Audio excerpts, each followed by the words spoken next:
Good morning to all of you. Good morning, ma'am. Good morning. Good morning, ma'am.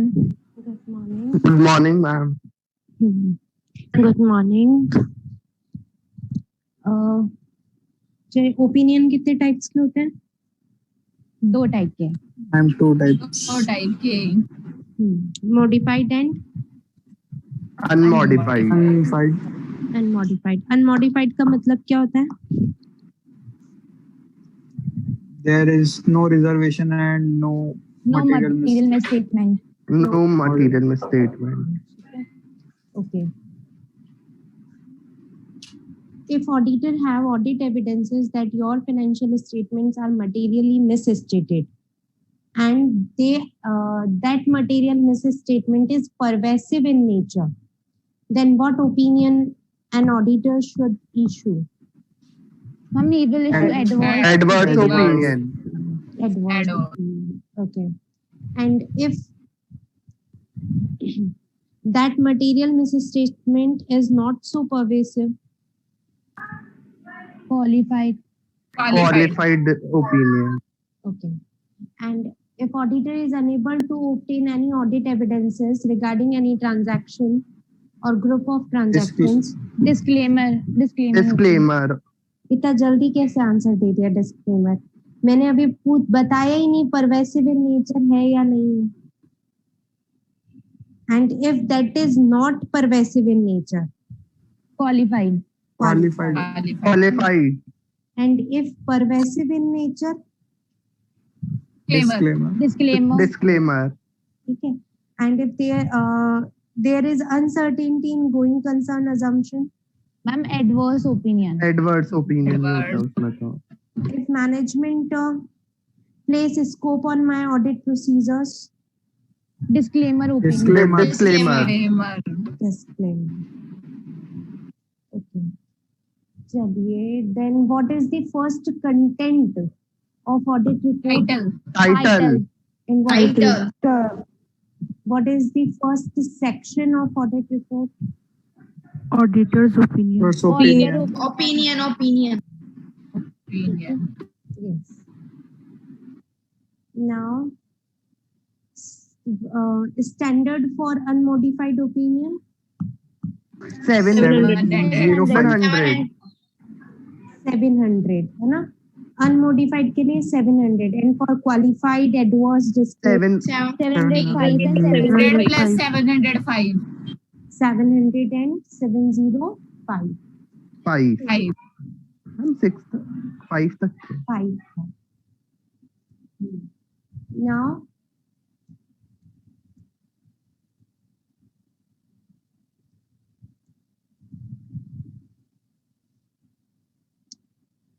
अब हम पढ़ रहे fourth section. ठीक है, सॉरी, फोर्थ एलिमेंट जिसे कहते हैं सेकंड सेक्शन. जैसे क्या कहते हैं सेकंड सेक्शन. टोटल 9 आएंगे आपके सामने. फर्स्ट हमने कंटेंट पढ़ा था, टाइटल. सेकंड क्या पढ़ा था? एड्रेसी. नाउ एड्रेसी कौन होता है? मैम, कंपनी के केस में तो मेंबर होते हैं. कंपनीज के केस में तो मेंबर, पार्टनरशिप के केस में पार्टनर्स, और सोल प्रोप्राइटर की शिप में वो खुद ओनर. ठीक है. Okay, now what is the third element? Auditor's opinion. Auditor's opinion. ठीक है. Now fourth element is basis for opinion. Fourth element is basis for opinion, जिसका heading भी यही रहता है, basis for opinion. और opinion पैरा जो अपन ने अभी बोला था उसका heading क्या रहता है? only opinion. है ना? ओपिनियन में हमने क्या लिखा कि हमने आपकी कंपनी के ये फाइनेंशियल स्टेटमेंट्स चेक करे, उसके कौन कौन से फाइनेंशियल कंपोनेंट्स हमने चेक किए, कौन से ईयर से रिलेटेड थे, now they are presenting true and fair view और नॉट. ठीक है, ये हमने वहां पे ओपिनियन में लिखा. नाउ ये ओपिनियन मैंने फ्रेम कैसे किया, इसका क्या बेसिस था मेरे पास में? बेसिस नॉर्मली क्या होते हैं हमारे ऑडिट एविडेंसेस. तो वो ऑडिट एविडेंसेस मैंने गेन किए या नहीं किए, sufficient and appropriate audit evidences, ठीक है, कंपनी ने कंप्लायंसेस की या नहीं की, उनके बेसिस पे मेरा ओपिनियन डिपेंड करता है। तो यहाँ पे मेरा बेसिस फॉर ओपिनियन में यही बातें आने वाली है, ठीक है। तो auditors report shall include a section directly following opinion section. Opinion के जस्ट बाद में जो सेक्शन आएगा, जो पैरा आएगा, that is basis for opinion with the heading basis for opinion. Okay, आप ये सीरीज चेंज नहीं कर सकते, बहुत बार बता चुकी हूँ मैं आप लोगों को। नाउ बेसिस फॉर ओपिनियन के अंदर ये आपकी 4 बातें लिखी हुई रहती है। फर्स्ट कि ऑडिट जो है वो मैंने स्टैंडर्ड्स के अकॉर्डिंग करी है। इस पैरा के अंदर लिखा हुआ रहेगा कि ऑडिटर ने जो ऑडिट किया है वो स्टैंडर्ड्स के अकॉर्डिंग किया है। ऑडिटर ने अपनी सारी रिस्पॉन्सिबिलिटी को कंप्लीट किया है, ठीक है। ऑडिटर की क्या क्या रिस्पॉन्सिबिलिटी होगी ये हमें दिया हुआ रहता है। नेक्स्ट सेक्शन आएगा, इसका आगे आएंगे सेक्शंस, उसके अंदर दिया हुआ रहता है। बट ये हमारे लिए इम्पोर्टेंट नहीं है कि ऑडिटर की क्या क्या रिस्पॉन्सिबिलिटी होती है, क्योंकि सबको पता है, हम पूरे इतनी सारी ऑडिट पढ़ चुके हैं कि हमको इंटरनल कंट्रोल्स की चेकिंग करनी है, रिस्क असेसमेंट करना है, ठीक है, ऑडिट एविडेंसेस ऑब्टेन करने। तो मैंने मेरी सारी रिस्पॉन्सिबिलिटीज कंप्लीट कर ली है जो इस फाइनेंशियल स्टेटमेंट को ऑडिट करने के लिए कंपलसरी थी। ये लाइन हम बेसिस फॉर ओपिनियन में लिख करके देंगे। नाउ सी पार्ट के अंदर हम क्या लिख के देंगे कि ऑडिटर एंटिटी से टोटली इंडिपेंडेंट है और उसने उसकी सारी एथिकल रिक्वायरमेंट्स कंप्लीट करी है, एथिकल रिस्पॉन्सिबिलिटीज कंप्लीट करी है। आप लोगों ने एथिकल रिस्पॉन्सिबिलिटी पढ़ी है, याद है सब किसी को? फर्स्ट चैप्टर मतलब जिसका बेसिक प्रिंसिपल। हाँ मैम, एथिकल का मतलब तो ये होता है कि सोसाइटी को साथ लेकर चलना, मतलब उसको खराब नहीं करना। होनी चाहिए, integrity, independency, independency, objectivity, yes, और 2 और है। उसे जो इंफॉर्मेशन मिलती है उसे क्या रखना चाहिए? ऑब्लिगेशन नहीं देनी चाहिए, फाइनेंशियल ऑब्लिगेशन, कॉन्फिडेंशियलिटी रखनी और चाहिए। सबके, और है ना, खुद के लिए नहीं सबके लिए काम करना चाहिए। उसको वर्ड याद नहीं। No, that is due competency and care, ठीक है। 5 एथिकल रिक्वायरमेंट्स होती है ऑडिटर की, जिसे एथिकल रिक्वायरमेंट्स या बेसिक प्रिंसिपल्स कहा जाता है, ठीक है। First is integrity. इंटीग्रिटी का क्या मतलब बताया था? स्ट्रेट फॉरवर्ड, ऑनेस्ट, है ना, ऑनेस्टी।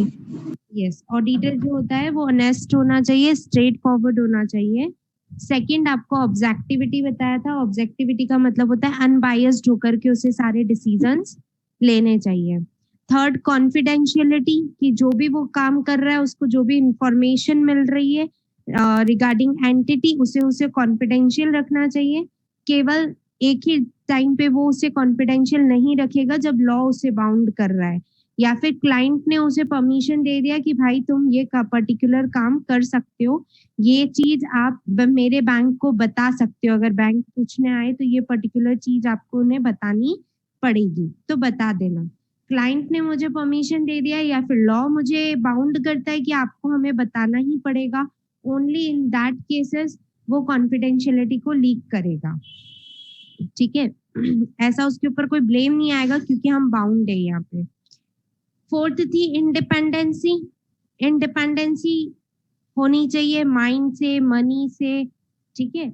और थर्ड, फिफ्थ लास्ट था due competency and care.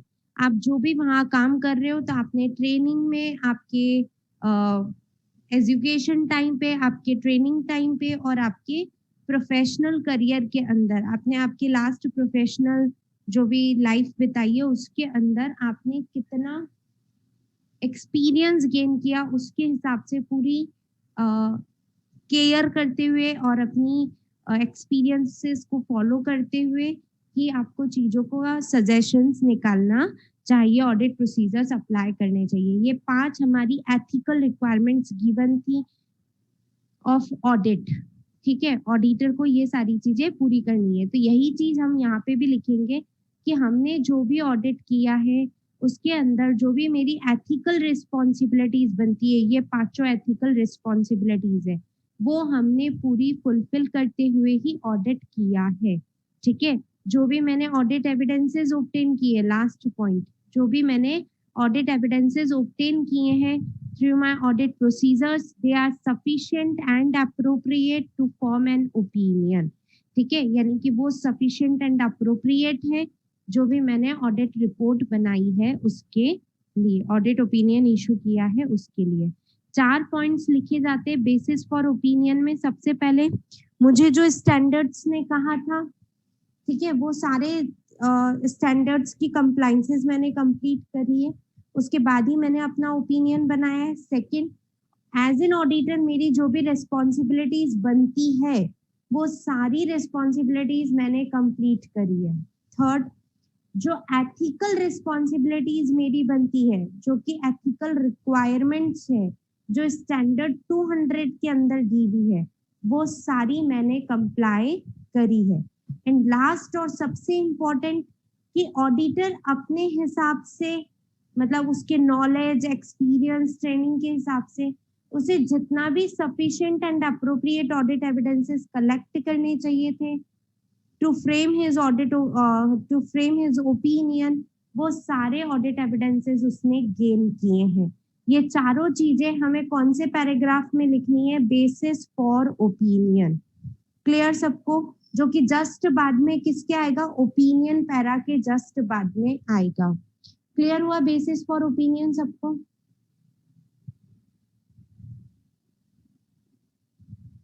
Yes ma'am. क्या क्या 4 पॉइंट से फटाफट से बोलिए। सबसे फर्स्ट, ऐसे की कंप्लायंस, ऐसे की कंप्लायंस। सेकंड, ऑडिटर रिस्पांसिबिलिटी, क्या responsibility. Now third, ethical responsibilities को पूरा करना। यस। फोर्थ,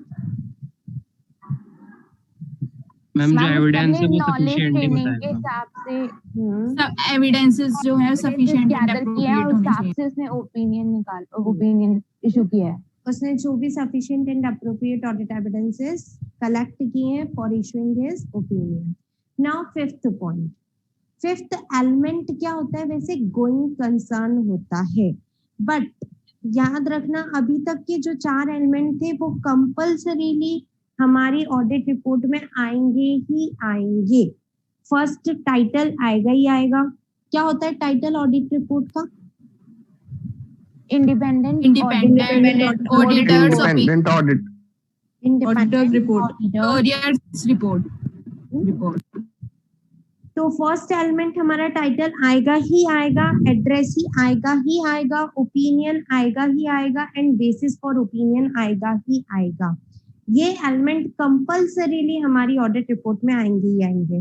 बट फिफ्थ है गोइंग कंसर्न एलिमेंट। अगर ये एप्लीकेबल होता है तो ही आपको ऑडिट रिपोर्ट में लिखना है, अदरवाइज ये हमारा फिफ्थ एलिमेंट नहीं होगा, ठीक है। इसलिए एग्जाम में ऊपर के 4 एलिमेंट ही पूछे जाते हैं कि फर्स्ट एलिमेंट कौन सा है, सेकंड कौन सा है, थर्ड कौन सा है, फोर्थ कौन सा है, क्योंकि बाकी के एलिमेंट्स में कंपलसरी नहीं है कि वो आएंगे या नहीं आएंगे, तो उनका element number according to the requirement change हो सकता है, ठीक है।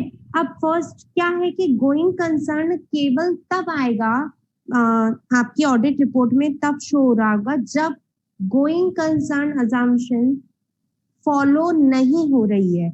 मतलब इन नियर फ्यूचर आपका बिजनेस बंद होने वाला है, उधर बहुत ही मटेरियल अनसर्टेनिटी है आपके बिजनेस के लिए, ठीक है। जैसे मैंने आपको बहुत सारे एग्जांपल कल बताई दिए थे कि गोइंग कंसर्न कब आपका इफेक्ट होगा, तो उस समय पे ही आपकी रिपोर्ट के अंदर गोइंग कंसर्न एलिमेंट आएगा। इसके अंदर लिखा हुआ रहेगा कि भाई यहाँ पे क्या है, अनसर्टेनिटी है related to going concern. Now reason क्या है, वो रीजन भी यहाँ पे आपको गिवन होगा। सिर्फ नॉलेज रखनी है हमको। इसके लिए ऐसे एप्लीकेबल होता है 570 गोइंग कंसर्न, इसके लिए ऐसे कौन सा एप्लीकेबल होता है 570, ठीक है। नंबर लर्न रखना है गोइंग कंसर्न का। इस ऐसे के अंदर क्या दिया हुआ है कि ऐसे कौन कौन सी रीजंस हो सकते हैं जब हमारी गोइंग कंसर्न खतरे में आ जाती है, बट वो सब हमारे कोर्स में नहीं है, इसलिए हमको वो सब कुछ भी नहीं पढ़ना है। ज्यादा से ज्यादा आपसे क्या पूछा जा सकता है, गोइंग कंसर्न के लिए स्टैंडर्ड कौन सा है, तो दैट इज 570। इसके अलावा हमसे क्या पूछा जा सकता है कि going concern element audit report में कंपल्सरीली आता है क्या, तो नहीं, कंपल्सरीली नहीं आता। किस केस के अंदर आता है, जब गोइंग कंसर्न अजम्पशन फॉलो नहीं होगी। आप लोगों ने डिस्क्लोजर AS1 पढ़ा है, अकाउंटिंग स्टैंडर्ड। हम अकाउंटिंग स्टैंडर्ड्स को फुली डिस्क्लोज करना है, अकाउंटिंग ट्रांजैक्शंस को फुली डिस्क्लोज करना।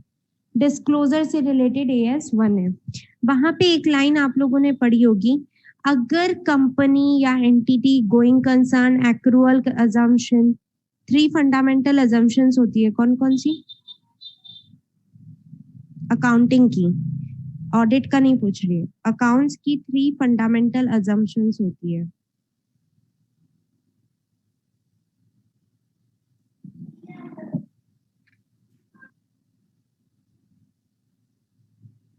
किसी को नहीं पता,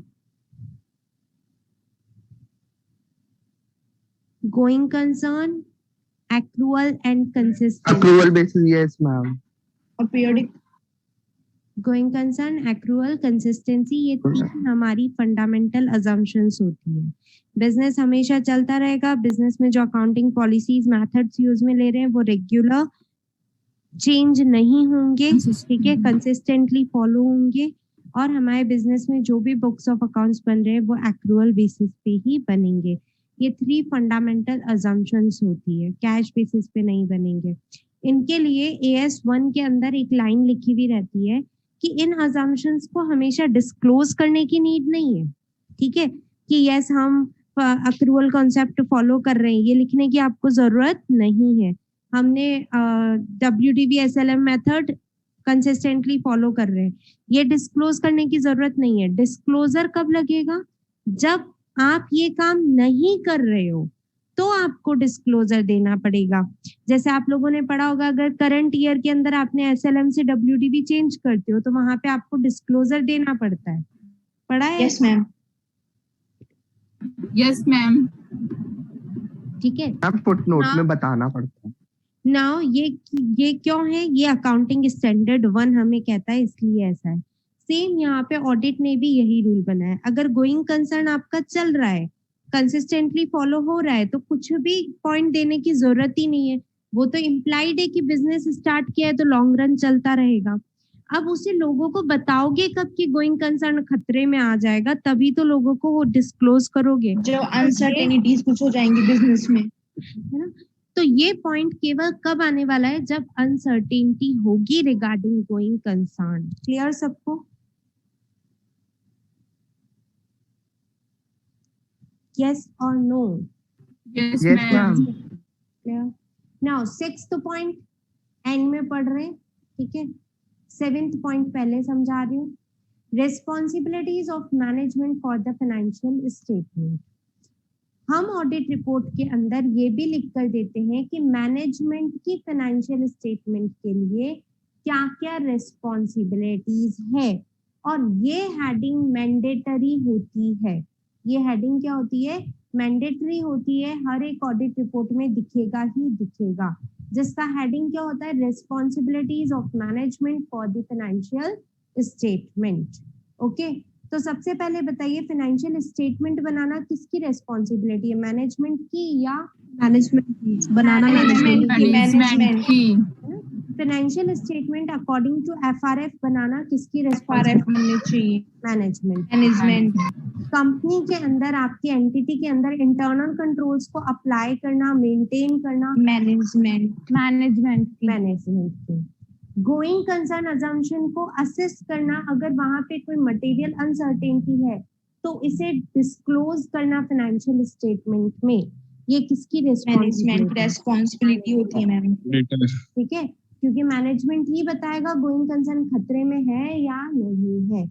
ऑडिटर तो वापस से उसको रीचेक करेगा कि ये अनसर्टेनिटी है भी या नहीं है ना। तो मेन रेस्पॉन्सिबिलिटी, ये 3 मेन रेस्पॉन्सिबिलिटी याद रखना ऑब्जेक्टिव के अंदर आ सकता है। फाइनेंशियल स्टेटमेंट्स प्रिपेयर करना, दैट इज अकाउंटिंग करना और बैलेंस शीट P&L बनाना। इंटरनल कंट्रोल्स कंपनी के अंदर एग्जिस्ट हैं, आप उन्हें मेंटेन कर रहे हैं और करेक्टिव एक्शन ले रहे हैं या नहीं ले रहे हैं, ये तीनों ही रेस्पॉन्सिबिलिटी मैनेजमेंट की है। असेस करते रहना टाइम टू टाइम कि गोइंग कंसर्न खतरे में तो नहीं आ गया है। ठीक है, अगर कोई मटेरियल अनसर्टेनिटी दिख रही है हमें, यानी कि गोइंग कंसर्न खतरे में आ गया, तो उसको फाइनेंशियल स्टेटमेंट में डिस्क्लोज कर देना या उसके बारे में ऑडिटर को बताना, ये सारी रेस्पॉन्सिबिलिटी मैनेजमेंट की है। ठीक है, तो पॉइंट नंबर 7 के अंदर, ये पॉइंट नंबर 7 जरूरी नहीं है कि पॉइंट 7 पे ही आए, अगर गोइंग कंसर्न नहीं है और 6th जो है पॉइंट, ये भी मैंडेटरी नहीं है, 5th और 6th दोनों ही मैंडेटरी नहीं है। तो अगर गोइंग कंसर्न चल रहा है, कोई भी की मैटर्स नहीं है, तो ये नंबर किस पे आ जाएगा? 5th पे आ जाएगा। इसलिए ये कभी याद मत करना कि 7th एलिमेंट रेस्पॉन्सिबिलिटी है, ये ऊपर नीचे हो सकते हैं। इसलिए मैंने आपको कहा कि एग्जाम के अंदर मैक्सिमम 4 चीजें ही पूछेंगे आपसे, first title, first content, second और फोर्थ कंटेंट। ठीक है, हम समझ नहीं आ रही क्या बताया आपने। Yes. मैंने आपको बताया कि एग्जाम के अंदर ओनली 4 ही चीजें पूछेंगे कि फर्स्ट कंटेंट क्या होता है, सेकंड कंटेंट क्या होता है, थर्ड कंटेंट क्या होता है, फोर्थ कंटेंट क्या होता है। क्योंकि इसके बाकी के जो कंटेंट है वो कंपलसरी नहीं है कि हर ऑडिट रिपोर्ट में आपको मिलेंगे ही मिलेंगे। तो ये जो अगर गोइंग कंसर्न फॉलो होता है, अगर गोइंग कंसर्न फॉलो हो रहा है, तो क्या ये 7th कंटेंट 7th नंबर पे ही रहेगा क्या? इसका सीरीज चेंज हो जाएगा ना ऑटोमेटिकली, क्योंकि इस गोइंग कंसर्न कंटेंट क्या हो जाएगा? हट जाएगा। तो इसका सीरीज ऑटोमेटिकली क्या हो जाएगा? चेंज हो जाएगा, 6th हो जाएगा। ठीक है। तो क्या एग्जाम में आप आपसे पूछ सकते हैं क्या कि रेस्पॉन्सिबिलिटी ऑफ मैनेजमेंट कौन सा कंटेंट नंबर है, बताओ? नो मैम, चेंज हो सकता है। चेंज हो सकता है, हो जाएगा, गोइंग कंसर्न पॉइंट हट जाएगा, चेंज हो सकता है, इसलिए वो आपसे नहीं पूछेंगे। केवल फर्स्ट टू 4 कंटेंट जो है वो हमेशा फिक्स रहते हैं, इसलिए सिर्फ वो 4 कंटेंट्स ही आपसे पूछ सकते हैं। क्लियर, समझ में आ गया? हाँ मैम, अब आ गया। नाउ 7th देखिए। अच्छा, बस इतना जरूर पूछ सकते हैं कि responsibility of management for the financial statement, ये मैंडेटरी कंटेंट है या ऑप्शनल कंटेंट है? मैंडेटरी है। मैंडेटरी है। हर ऑडिट रिपोर्ट में आपको दिखेगा ही दिखेगा कि मैनेजमेंट की क्या रिस्पॉन्सिबिलिटी है। ठीक है, तो पढ़ते हैं, स्टार्ट करते हैं। The auditor report shall include, यानी इंक्लूड होगा ही होगा, a section with a heading responsibility of management for the financial statement. ये शॉर्ट के अंदर लिखे है मैंने कि क्या क्या रेस्पॉन्सिबिलिटी है। Financial statement according to applicable FRFO, ये किसकी रेस्पॉन्सिबिलिटी है? मैनेजमेंट की। प्रॉपर इंटरनल कंट्रोल्स और एंटिटी के अंदर रेस्पॉन्सिबिलिटी किसकी है? मैनेजमेंट की। मैनेजमेंट को ही असेस करना है गोइंग कंसर्न से रिलेटेड मटेरियल अनसर्टेनिटी है या नहीं है, अगर है तो उसे डिस्क्लोज करना है फाइनेंशियल स्टेटमेंट के अंदर। ठीक है, ये भी किसकी रेस्पॉन्सिबिलिटी है? मैनेजमेंट की रेस्पॉन्सिबिलिटी है। नाउ यहाँ पे इन डिटेल दिया भाई, यस बोलिए मैम। जैसे मैनेजमेंट की रिस्पॉन्सिबिलिटी गोइंग कंसर्न को डिस्क्लोज करने की है, तो जो और बाकी के जो फंडामेंटल्स है ना, प्रिंसिपल जो है, जैसे वो था डेप्रिसिएशन वाला था, वो भी तो मैनेजमेंट ही डिस्क्लोज करेगा ना? हाँ बिल्कुल, सारे डिस्क्लोजर्स की रिस्पॉन्सिबिलिटी मैनेजमेंट की होती है। अकाउंटिंग स्टैंडर्ड्स को कंप्लाई करना पूरी रिस्पॉन्सिबिलिटी मैनेजमेंट की होती है। ये 3 रिस्पॉन्सिबिलिटीज जो है ये हमने स्पेसिफिकली हमारे क्या ऑडिटर से डायरेक्टली रिलेट करती भी होती है, इसलिए इनको यहाँ पे स्पेसिफिकली लिखा जाता है। इसके अलावा अकाउंटिंग स्टैंडर्ड्स को कंप्लाई करना, लॉज को कंप्लाई करना, आपके ऊपर जो भी एप्लीकेबल हो रहे हैं, सारी रेस्पॉन्सिबिलिटीज मैनेजमेंट की ही है। ऑडिटर की रेस्पॉन्सिबिलिटी तो सिर्फ इतनी सी है कि वो आकर के चीजों को चेक करेगा, केवल असेस करने की, चेक करने की रेस्पॉन्सिबिलिटी ऑडिटर की होती है। ओके, ये 3 पॉइंट हमें स्टैंडर्ड 700 ने कहा है कि आपको आपकी ऑडिट रिपोर्ट में अलग से शो करने ही पड़ेंगे, इसलिए यहाँ पे अलग से शो करने के लिए यहाँ पे मैंने आपको 3 अलग पॉइंट्स दे दिए हैं। क्लियर? Yes ma'am.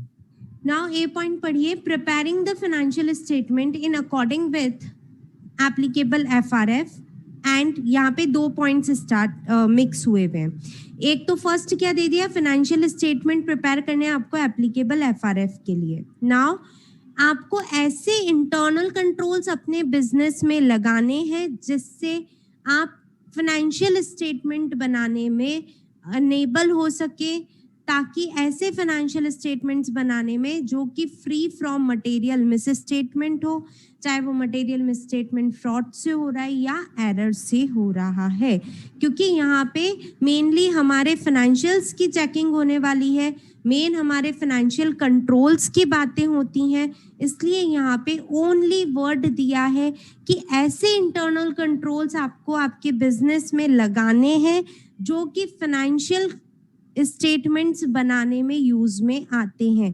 मैंने आपको कुछ इंटरनल कंट्रोल्स बताए फाइनेंशियल स्टेटमेंट के, याद है?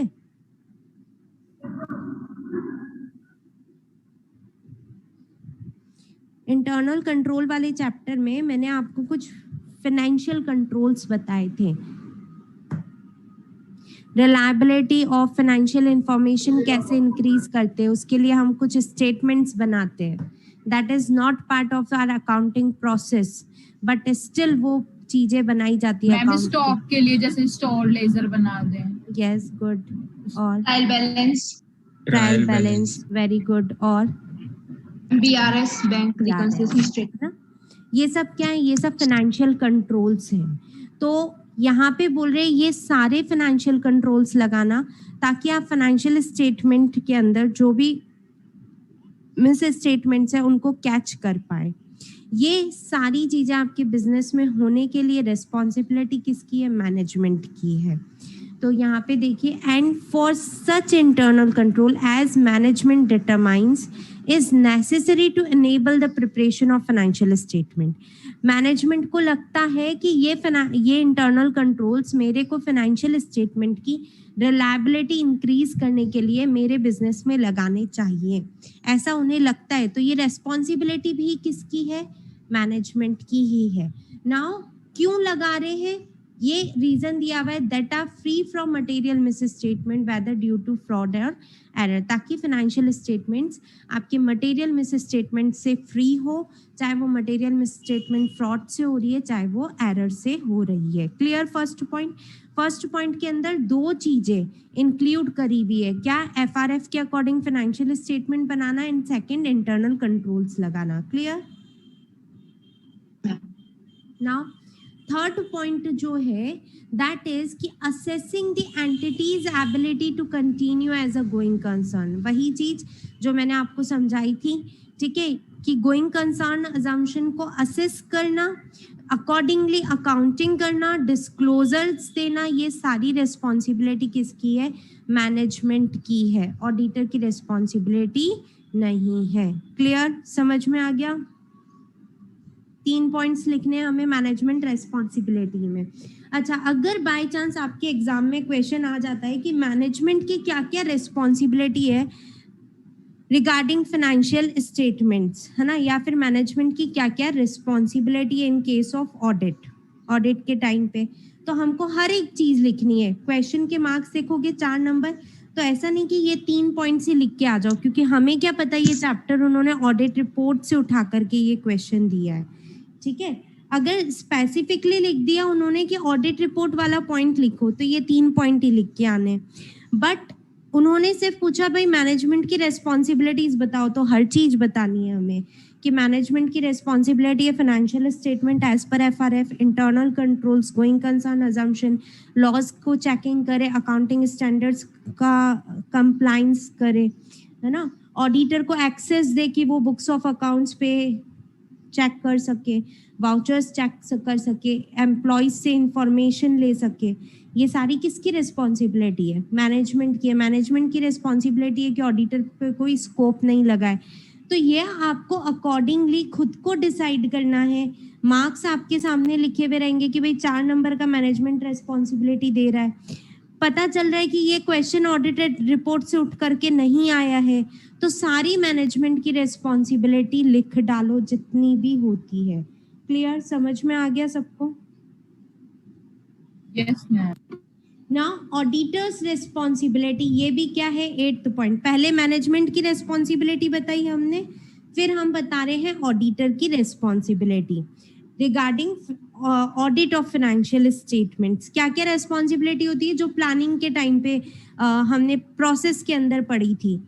प्लानिंग करना चाहिए, रिस्क का असेसमेंट करना चाहिए, नॉलेज ऑफ बिजनेस ऑब्टेन करना चाहिए, knowledge of internal controls obtain करना चाहिए, इंटरनल कंट्रोल्स की टेस्टिंग करनी चाहिए, ऑडिट एविडेंसेस ऑब्टेन करने चाहिए, है ना। Then again going concern assumption को असेस करना चाहिए, ओपिनियन इशू करना चाहिए। अगर कोई रिलेटेड पार्टी ट्रांजैक्शन है तो उनको 100% चेक करना चाहिए।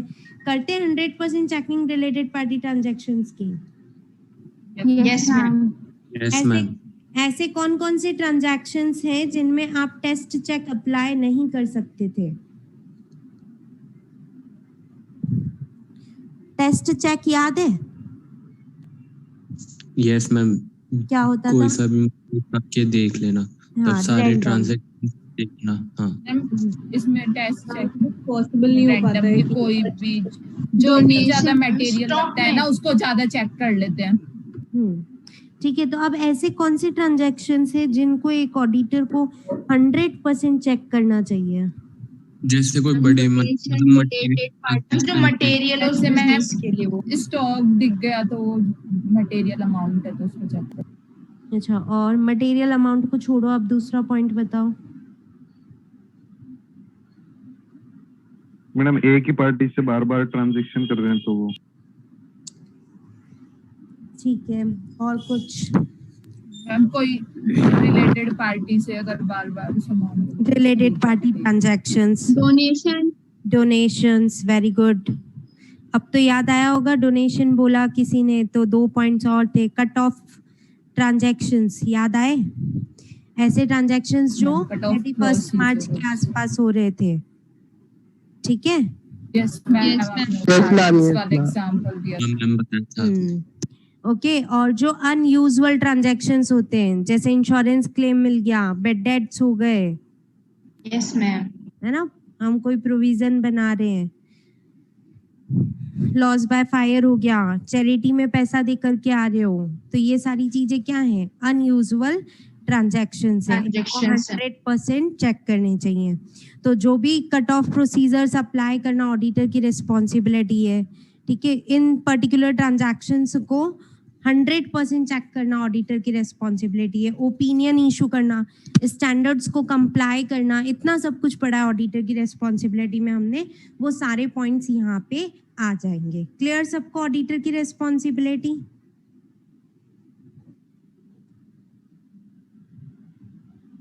Yes ma'am. ठीक है, 9th पॉइंट अभी पढ़ रहे हैं, 9th पॉइंट छोड़ रही हूँ अब, है ना, अभी पढ़ ही रहे हैं बस, don't worry.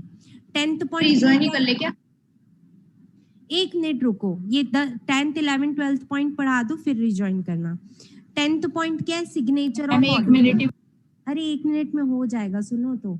Signature of auditor, signature of auditor सबको पता है। अगर हमने ऑडिटर ऑडिट रिपोर्ट है तो कौन सिग्नेचर करेगा? ऑडिटर ही करेगा, मैनेजमेंट करेगा। अगर सोल प्रोप्राइटर को अपने अपॉइंट किया था तो वो इंडिविजुअल बंदा ही क्या करेगा? साइन करेगा। और अगर हमने पार्टनर को अपॉइंट किया है, मतलब फर्म को अपॉइंट किया है, तो फर्म के केस में फर्म के केस में कोई भी पार्टनर ये है, जो पार्टनर सीए है, एक ही पार्टनर साइन करना जरूरी है। जरूरी नहीं है कि मेरे फर्म में 10 पार्टनर है तो 10 के 10 साइन करेंगे, कोई भी एक बंदा साइन करेगा, ठीक है। साइन के नीचे एफआरएन और मेंबरशिप नंबर दोनों लिखे जाते हैं। एफआरएन का फुल फॉर्म क्या होता है? फर्म रजिस्ट्रेशन नंबर, कि मेरी फर्म का रजिस्ट्रेशन नंबर क्या है। डेट और प्लेस तो समझाने की जरूरत ही नहीं है, ठीक है। मेरी फर्म जब भी बनाते हैं तो इंस्टीट्यूट मुझे एक नंबर देता है कि आपका फर्म का नंबर ये है, फर्म नंबर लिखना है, और मेंबरशिप नंबर भी देता है कि मेरा मेंबरशिप नंबर क्या है, तो मेंबरशिप नंबर दोनों चीजें लिखी जाती है। क्लियर सबको? तो 10, 11, 12 पॉइंट क्लियर। सिग्नेचर, डेट और प्लेस। चलिए अब वापस रिज्वाइन कर लीजिए। मैम